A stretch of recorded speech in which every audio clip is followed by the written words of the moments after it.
Assalamualaikum warahmatullahi wabarakatuh. Saya Dirmayani dengan NPM 2429061006, Prodi Ilmu Hukum Universitas Jurnyadin.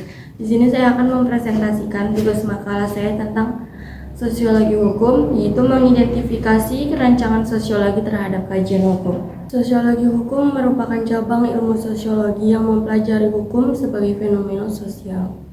Sejak awal perkembangannya, sosiologi hukum telah membantu para ahli hukum untuk memahami konteks sosial di balik penerapan hukum tersebut. Teori-teori sosiologi seperti teori fungsionalisme, konflik, dan interaksi simbolik telah memberikan wawasan yang signifikan dalam kajian hukum.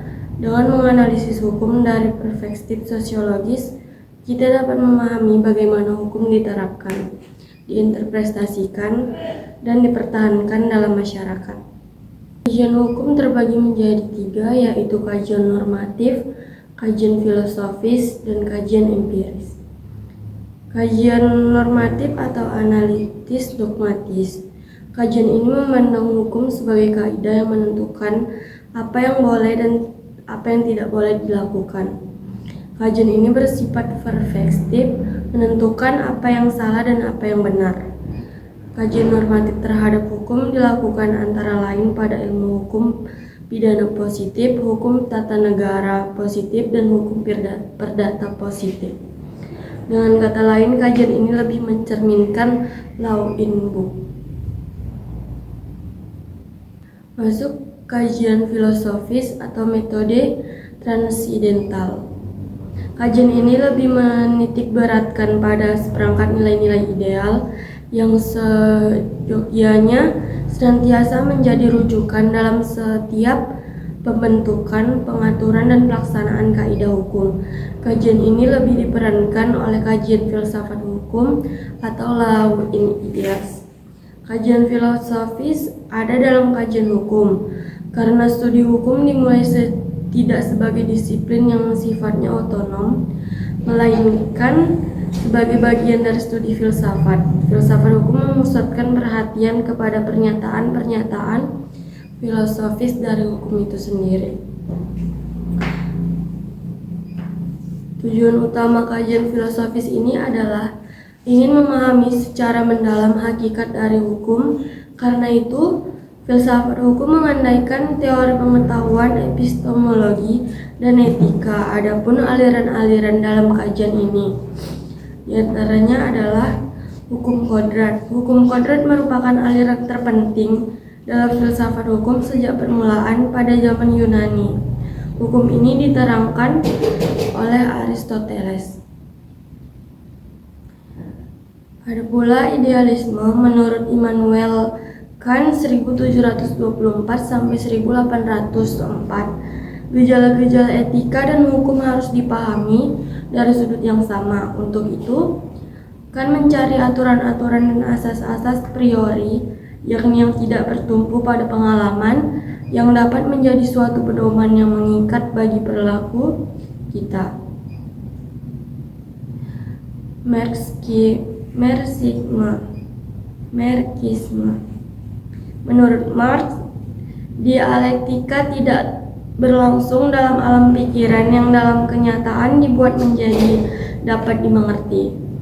Akan tetapi berlangsung dalam kenyataan itu sendiri. Pada analisis Marx tentang kenyataan menunjukkan bahwa karya manusia memainkan peranan yang penting, yang sentral. Lanjut, Reina Rechteles. Hukum dalam pandangan Hans Kelsen telah diredukasi pada sifatnya yang normatif. Dari perspektif ini, hukum harus dipandang sebagai suatu kaidah yang tersusun secara hierarkikal yang berlandaskan pada suatu ground. Ini harus dipandang sebagai suatu pandang hipotekal. Ada pula kajian empiris. Kajian ini memandang ilmu hukum sebagai kenyataan yang mencakup kenyataan sosial, kultur. Kajian ini bersifat deskriptif, Metode empiris ini lahir disebabkan karena metode atau kajian hukum secara normatif tidak lagi mendapat tempat. Kajian empiris yang lahir awal abad ke-20 ini bersamaan lahirnya dengan ilmu baru yang oleh Comte 1798 sampai 1857 diberi nama sosiologi.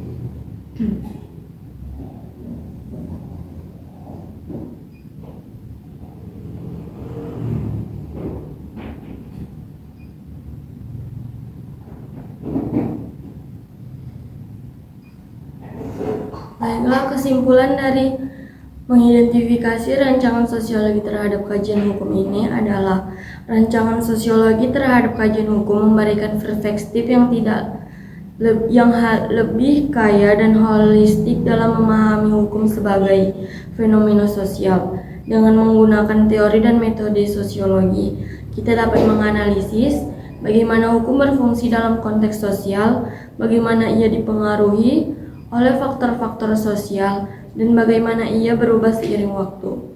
Studi ini penting untuk menciptakan sistem hukum yang lebih adil dan responsif terhadap kebutuhan masyarakat tertentu. Baiklah, demikian video presentasi dari saya tentang mengidentifikasi rancangan sosiologi terhadap kajian hukum. Saya ucapkan terima kasih dan semoga dapat dimengerti. Wassalamualaikum warahmatullahi wabarakatuh.